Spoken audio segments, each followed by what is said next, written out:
What's up, YouTube?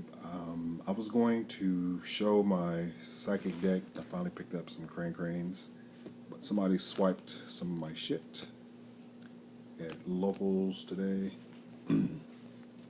so I won't be showing that deck. Sucks to suck. I mean, I can laugh about it because I got so much shit, and I guess whoever jacked my shit needed it more than I did. You know, it's whatever. So I'll have to. I mean, I still got my main deck, my Dragon Ruler deck, but swipe my 3-axis Fire Fist deck and my stuff I was getting together for my psychic stuff, my Nat Beast and Barkion and some other shit, Leviair, my rank 3s, all that, all that shit. Shit happens. Hopefully, someone will see this and will relate to somebody and say, WK, she want to get his shit back. Probably won't happen, but it's all good. But I will talk about Crane, this fucking card. In Psychics, you get Serene Witch, Emergency Teleport for Jumper, give them your Serene Witch, do stuff.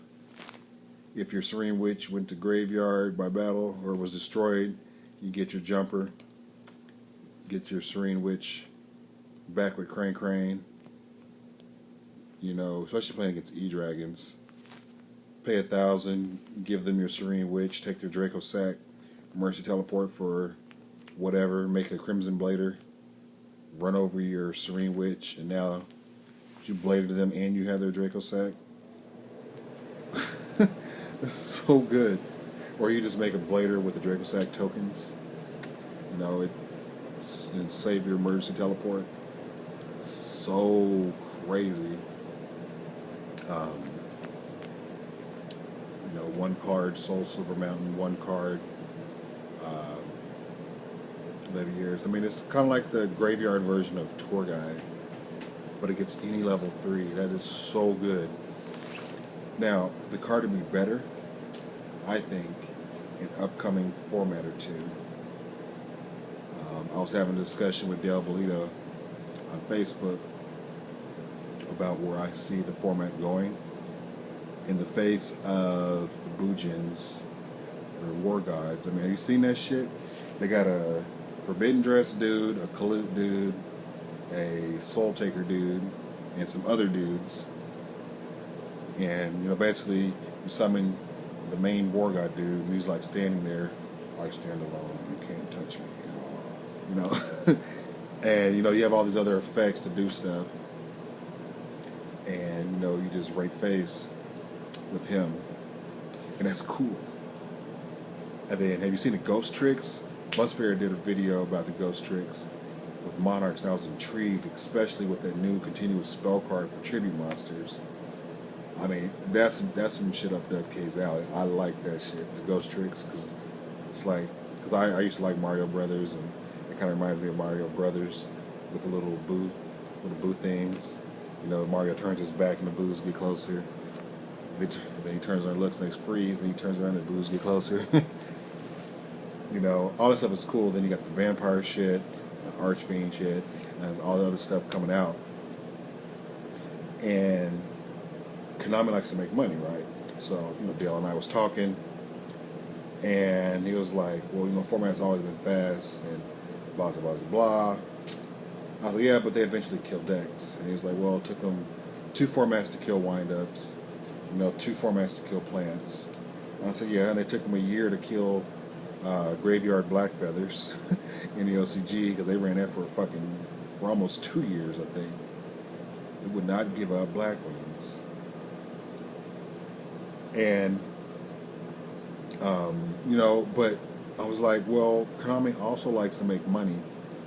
Nobody's going to shell out money for that War God shit and the Ghost Trick shit and all the other stuff if Prophecy can still Herp-a-Derp Judgment for 6, or E-Dragons can go Herp-a-Derp Drago Sack Reju for 4. Oh, drew another Reju for 4. Oh, drew another Reju for 4. Oh, who's gonna get that slow shit if you can do that shit all day?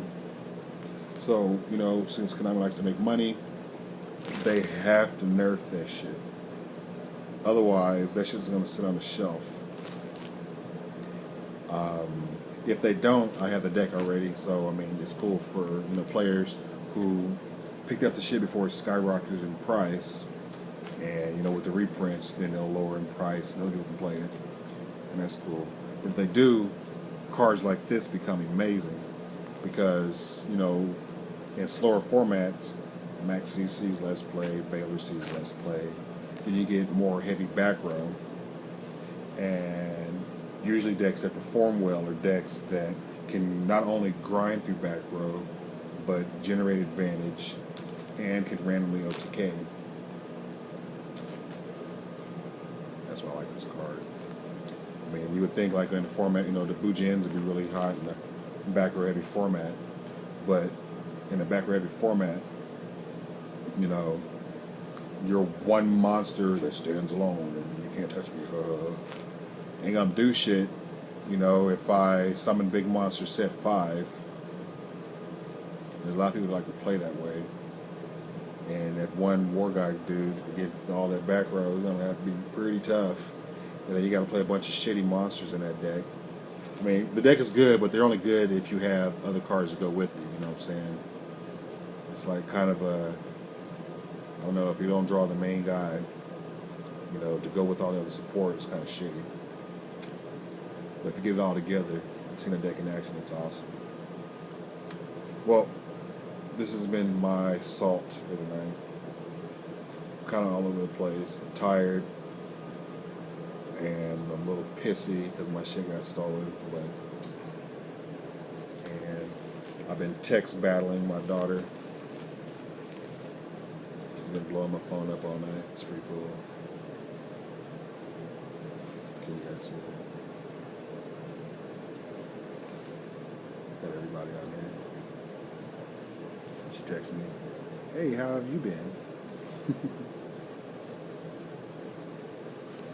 So, yeah. It's Dub K Dad, and I'm out.